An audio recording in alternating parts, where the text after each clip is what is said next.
शासनपति श्रमण भगवान महावीर स्वामी के श्री चरणों में भावपूर्वक वंदन। राष्ट्र संत परम गुरुदेव श्री के चरणों में भावपूर्वक वंदन।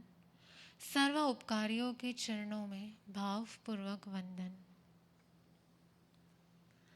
परमात्मा ने अपनी वाणी में फरमाया है कि जिसे मोक्ष की प्राप्ति करनी है उससे सम्यक पराक्रम करना पड़ता है।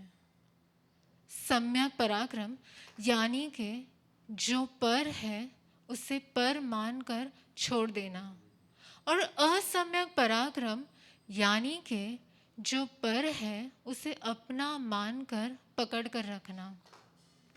एक है सम्यक पराक्रम जिसमें जो मेरा नहीं उसे छोड़ देना, और एक है असम्यक पराक्रम यानी कि जो मेरा नहीं उसे मेरा मानकर पकड़ कर रखना। कौन पकड़ कर रखता है? संसार को वो ही पकड़ के रखता है जिसे संसार में रहने जैसा लगता है। पर जिसे संसार एक कुएं जैसा लगता है वो ही एक कुएं में मेंढक बनकर उसमें रहने लगता है और उसे वो कुआं ही पसंद आ जाता है। पर एक व्यक्ति जो कुएं में से बाहर आ गया है वो उसे कहता है कि ये कुएं में रहने जैसा नहीं है, तू बाहर आ जा। उसे समझाता है कि कुएं की बाहर की दुनिया बहुत अलग है, तू बाहर आ जा। फिर भी वो कुएं में से बाहर आने के लिए तैयार नहीं होता, क्योंकि उसे कुएं में ही सारा सुख लगता है। परमात्मा ने इस कुएं में से बाहर आने के लिए 73 रास्ते बताए हैं। दो व्यक्ति थे, दोनों को एक खड्डा खोदकर सोने ढूंढने का कार्य दिया गया। एक व्यक्ति ने खड्डा खोदना शुरू किया, थोड़ा खोदा और छोड़ दिया। दूसरा खड्डा खोदा और छोड़ दिया। तीसरा खड्डा खोदा। वैसे 10, 20, 50, 100 खड्डे खोद लिए, पर उसे सोना नहीं मिला। और दूसरे व्यक्ति ने एक खड्डा खोदा, अंदर तक गया, भीतर तक पहुंचा और उसे सोना मिल गया। एक को ये ज्ञान ही नहीं था कि सोना ऊपर नहीं मिलेगा, सोना तो अंदर जाके ही मिलेगा। पर दूसरे को मालूम था जो मैं अंदर तक जाऊंगा, जो मैं भीतर तक जाऊंगा तो ही मुझे सोने की प्राप्ति होगी। पुरुषार्थ दोनों ने किया था, पर एक का पुरुषार्थ सम्यक था और दूसरे का पुरुषार्थ असम्यक था। जिसने सम्यक पुरुषार्थ किया उसे सम्यक पराक्रम कहते हैं, पर जिसका पुरुषार्थ असम्यक था उसे असम्यक पराक्रम कहते हैं। परमात्मा ने संवेग को सम्यक पुरुषार्थ कहा है। संवेग क्या होता है? संवेग संवेग यानी कि आत्मा की परमात्मा तरफ का आकर्षण। संवेग यानी कि एक दिव्य अनुभूति, परमात्मा तरफ का खिंचाव, सत तरफ की गति यानी कि संवेग। संवेग यानी कि एक दिव्य अनुभूति।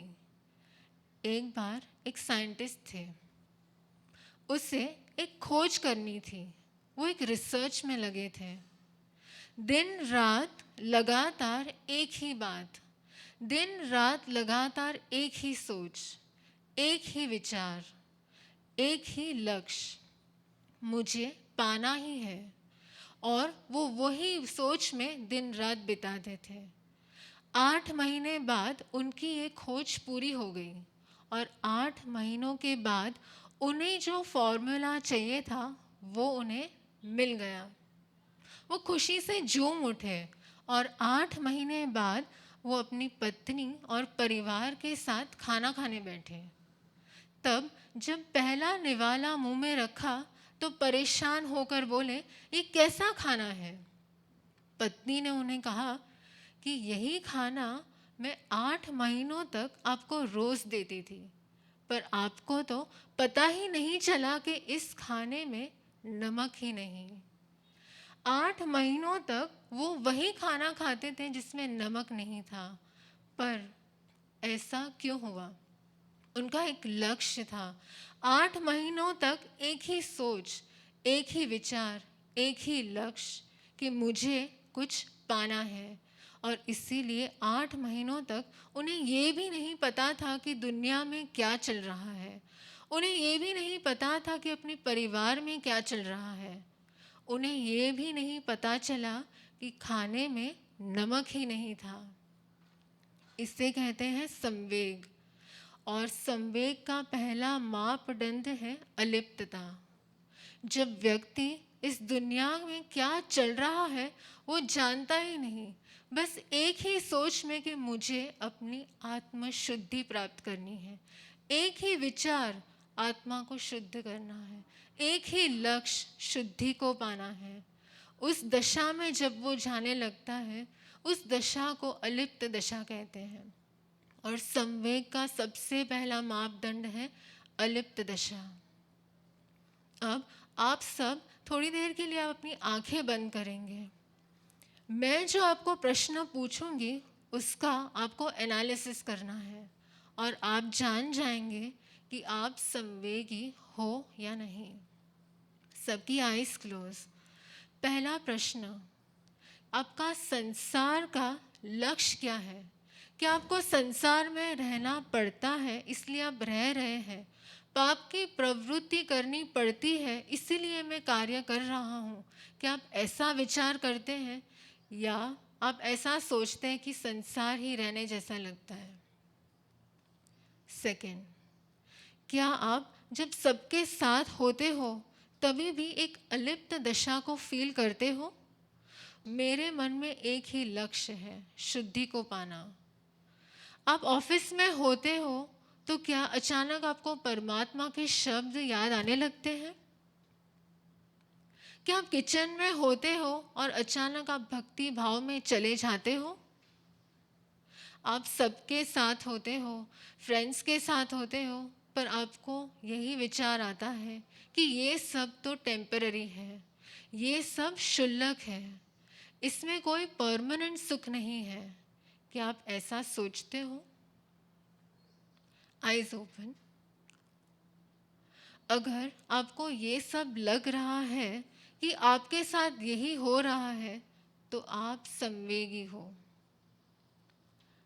पर अगर आपको लगता है कि आप संवेगी हो तो ही ये भाव आपके लिए एक गोल्डन चांस है, क्योंकि आपने अनेक अनेक भाव बिताने के बाद ये भाव मिला है जिसमें एक डिवाइन कनेक्शन की फीलिंग आती है, जिसमें आपको एक संवेग की प्राप्ति मिलती है, जिसमें एक सोच के मुझे परमात्मा जैसा बनना है, जैसे मेरे परमात्मा है वैसे ही मुझे बनना है। अगर मेरे परमात्मा अहिंसक है, जीवदया प्रेमी है, तो मैं कैसे हिंसा कर सकता हूँ? अगर मेरे परमात्मा पानी में रहे हुए बूंद बूंद की रक्षा करते हैं तो मैं कैसे राक्षस बनकर छोटे से छोटे जीव की हत्या कर सकता हूँ? अगर मेरे परमात्मा त्यागी है, वितरागी है, तो मैं कैसे भोगी बन सकता हूँ? और जैसे जैसे व्यक्ति में संवेग जागता है वैसे ही त्याग अपने आप होने लगता है, वैसे ही उसकी पाप की प्रवृत्तियों घटने लगती है। एक गांव में एक खेड़ूत था। वो खेड़ूत पूरे दिन अपनी खेती में मग्न रहता था और साथ साथ कई बार चिंतन करता रहता था कि मुझे भगवान के दर्शन करने हैं, मुझे भगवान को देखना है। और इसलिए वो जिस किसी को भी मिलता था वो हमेशा एक प्रश्न पूछता था कि क्या मुझे भगवान के दर्शन होंगे? क्या मुझे भगवान कभी दर्शन देने आएंगे? और कभी किसी ने उससे कहा था कि हाँ, जो जैन संत होते हैं वो तुम्हें भगवान के दर्शन कराएंगे, क्योंकि जैन संत महात्यागी ज्ञानी होते हैं तो भगवान उन्हें स्वयं दर्शन देने आते हैं। और वो इतने दयालु होते हैं कि वो खुद तो दर्शन करते ही हैं पर वो सभी को भी दर्शन कराते हैं। ये विचार उसके मन में था और एक दिन ऐसा ही हुआ। वो अपने खेत में काम कर रहा था और अचानक रास्ते से एक जैन संत पसार हुए। खेडूत ने वो जैन संत को देखा और देखते ही उसके मन में एक आस जाग गई कि उसकी बरसों की जो इच्छा थी, उसकी बरसों की जो आस थी, आज वो पूरी हो जाएगी। आज तो मुझे भगवान के दर्शन हो ही जाएंगे। और इसी सोच में वो अपना सब भूल गया। वो अपनी खेत की फसल की रखवाली करना भूल गया। वो भूल गया कि उसने पैरों में चप्पल भी नहीं पहने थे और सीधा दौड़ा संत के पास। संत को प्रणाम किया और संत को पूछा कि मैंने सुना है कि जो जैन संत होते हैं वो भगवान के दर्शन कराते हैं। जो जैन संत होते हैं वो बड़े ज्ञानी होते हैं, बड़े ध्यानी होते हैं और इसलिए परमात्मा स्वयं उन्हें दर्शन देने आते हैं। तो क्या आप मुझे परमात्मा के दर्शन कराएंगे? संत ने सोचा कि शायद इसे मालूम नहीं कि भगवान कोई और नहीं पर अपनी आत्मा ही परमात्मा बन सकती है। पर वो खेडूत तो एक जिद पे अड़ा था कि मुझे तो भगवान के दर्शन करने ही हैं। वो कुछ सुनने के लिए तैयार नहीं था। तो संत ने सोचा कि खेडूत को उपदेश देने से या कुछ समझाने से कोई फायदा नहीं। संत ने खेडूत को कहा कि मैं तुम्हें भगवान के दर्शन तो नहीं कराऊंगा, पर मैं तुम्हें एक ऐसा रास्ता बताऊंगा जिससे तुम खुद ही परमात्मा बन जाओगे। खेडूत तो बहुत खुश हो गया। उसने कहा अब तो मुझे कोई मेहनत ही नहीं करनी पड़ेगी, अब मुझे अपने परिवार की पालन पोषण की मेहनत भी नहीं करनी पड़ेगी, मैं तो खुद ही भगवान बन जाऊंगा। उसने संत को पूछा मैं भगवान बनने के लिए क्या करूं? उसने कहा कि मैं भगवान बनने के लिए कुछ भी करने को तैयार हूँ। मैं हज़ारों किलोमीटर तक चल भी सकता हूँ और हज़ारों किलोमीटर तक दौड़ भी सकता हूँ। आप जो कहोगे मैं वो सब कर सकता हूँ। मैं कभी थकूंगा नहीं। जिसमें एक बार सब तरफ की गति जाग जाती है, इसमें एक बार संवेग जाग जाता है, फिर वो कठिन में कठिन रास्ता भी लेने के लिए तैयार हो जाता है। और जो कठिन रास्तों में चलकर आगे अपने लक्ष्य तक पहुंचते हैं वही संवेगी होते हैं। खेडूत ने भी यही सोचा, मैं परमात्मा के दर्शन करने के लिए कुछ भी कर सकता हूँ, आप जो कहोगे वो मैं कर सकता हूँ। संत ने उसे कहा तुम्हें ज़्यादा कुछ नहीं करना है, तुम रोज़ जो करते हो वो ही करना है, पर उसमें तुम्हें एक काम करना है। तुम जो करते हो उसमें तुम्हारा मन जो कहे वो तुम्हें नहीं करना है। बस इतना कहकर संत अपने रास्ते पे आगे चलने लगे। खेडूत ने सोचा कि मैं सिर्फ इतना करूँगा तो क्या परमात्मा को पालूंगा? उसने संत को वापस पूछा क्या इतना ही करने से मुझे परमात्मा के दर्शन हो जाएंगे? क्या मैं परमात्मा बन जाऊंगा? संत ने उससे उतना ही कहा कि अगर तुम इतना ही करोगे तो तुम निश्चित ही परमात्मा बन जाओगे। और खेडूत अपनी खेती की तरफ बढ़ा। उसको पहला विचार आया कि मैं तो अपने खेत को भूल गया था, मुझे वापस अपनी खेत की तरफ जाना है, अपनी फसल की रक्षा करनी है, मुझे वहाँ जल्दी जाना होगा। और तभी उसे याद आया कि संत ने तो कहा है कि मन जो कहे वो नहीं करना। इसीलिए वो वहीं पे रुक गया। 1 घंटा 2 घंटा बीत गए और तभी उससे लगा कि अब तो बहुत भूख लगी है, अब तो बहुत प्यास लगी है, चलो कुछ खा पी लेते हैं। और तभी वापस याद आया कि मन जो करे वो नहीं करना है। वो वहीं के वहीं खड़ा रहा। वापस थोड़ा समय बीता और वापस मन में विचार आया, अब तो बैठ जाना है, अब तो बहुत थक गया हूँ। पर वापस याद आया कि मन जो कहे वो नहीं करना है। वो वहीं पे वहीं खड़ा रह गया। थोड़ी देर हुई और शाम होने आई और तब धीरे धीरे चींटियाँ और कीड़े उसके पैर पर चढ़ने लगे और उसे काटने लगे। तब वापस मन में विचार आया कि अब ये वेदना सहन नहीं करनी है, चलो मैं चला जाता हूँ। पर फिर एक चिंतन चला कि संत ने कहा है कि मन जो कहे वो नहीं करना, इतने सालों से मैं अपने खेत में हल चला रहा था। वो जब हल चलाते समय मैंने कितने सारे जीव जंतु की मृत्यु कर ली होगी। वो वेदना के सामने आज मुझे जो वेदना हो रही है वो तो कुछ भी नहीं है। चलो सह लेता हूँ। इतने सालों से मैंने कितनी बार घास को जलाया था, उसमें कितने जीवों की मृत्यु क्रूरता से की थी। वो वेदना के सामने ये वेदना तो कुछ भी नहीं है। उसके मन में एक चिंतन चला और चिंतन आगे बढ़ता गया। मन पश्चाताप से भर गया और वो गुणों की श्रेणी को चढ़ने लगा। वहीं के वहीं खड़े रहते वेदना सहन करते करते रात हो गई और तब उसके पैरों में से खून बहने लगा। और तब एक भेड़िया पास में आ गया। वो खून को चाटने लगा और धीरे धीरे मांस को खाने लगा। वापस खेड़ूत के मन में विचार आया, बस अब तो नहीं सहना, अब ये वेदना को मैं नहीं सह सकता। पर तब संत के शब्द याद आए कि जो तुम मन का नहीं सुनोगे तो निश्चित ही परमात्मा बन जाओगे। और बस उसने वो वेदना को सहन करते करते, सम्यक रूप से सहन करते करते वहीं पे केवल दर्शन और केवल ज्ञान की प्राप्ति कर ली और आयुष्य पूर्ण हुआ और वो सिद्ध क्षेत्र पे विराजमान हो गए। ऐसा कैसे हुआ? ऐसे कैसा हो गया? उसे कोई ज़्यादा शास्त्र का ज्ञान नहीं था। उसने कोई 12 साल तक तप साधना नहीं की थी, कोई ध्यान साधना नहीं की थी, उसने संसार को भी नहीं छोड़ा। पर ऐसा कैसे हुआ?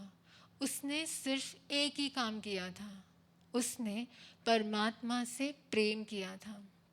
शायद आपको संसार छोड़ना कठिन लगता होगा, शायद आपको मास क्षमण जैसा कठिन तप कठिन लगता होगा, शायद आपको 12 साल तक ध्यान करने कोई कह दे तो कठिन लगता होगा। पर क्या परमात्मा से प्रेम करना ये भी आपको कठिन लगता है? संवेग, परमात्मा ने ये सबसे सिंपलेस्ट वे बताया है। और जब एक आत्मा संवेगी हो जाता है तो उसे ज़्यादा कुछ बताना नहीं पड़ता, उसे ज़्यादा कुछ समझाना नहीं पड़ता कि धर्म ऐसे करो कि धर्म वैसे करो। उसे अपने आप ही सब कुछ आने लगता है। वो अपने आप ही परमात्मा की जैसा बनने लगता है। संवेग, संवेग में कभी भी किसी व्यक्ति को बताना नहीं पड़ता कि मैं इतना धर्म करता हूँ। संवेगी व्यक्ति कभी दिखाता नहीं कि मैं इतना धर्म करता हूँ, मैं इतना दान करता हूँ। पर जब संवेग में एक व्यक्ति भक्ति में लीन हो जाता है और तब एक चिंतन चलता है कि मेरा शरीर भी मेरा नहीं रहने वाला, तो ये संपत्ति मेरी नहीं रहने वाली, और फिर सहजता से परिग्रह छूटने लगता है। ये है रियल संवेग। संवेग में बताना नहीं पड़ता है कि श्वेत वस्त्र ही पहनने हैं, पर संवेग की दशा यही है कि उसे कोई कलर्ड क्लोथ्स पहनने का मन ही नहीं रहता। संवेग में एक ही लक्ष्य रह जाता है, अपनी आत्मशुद्धि को पाना।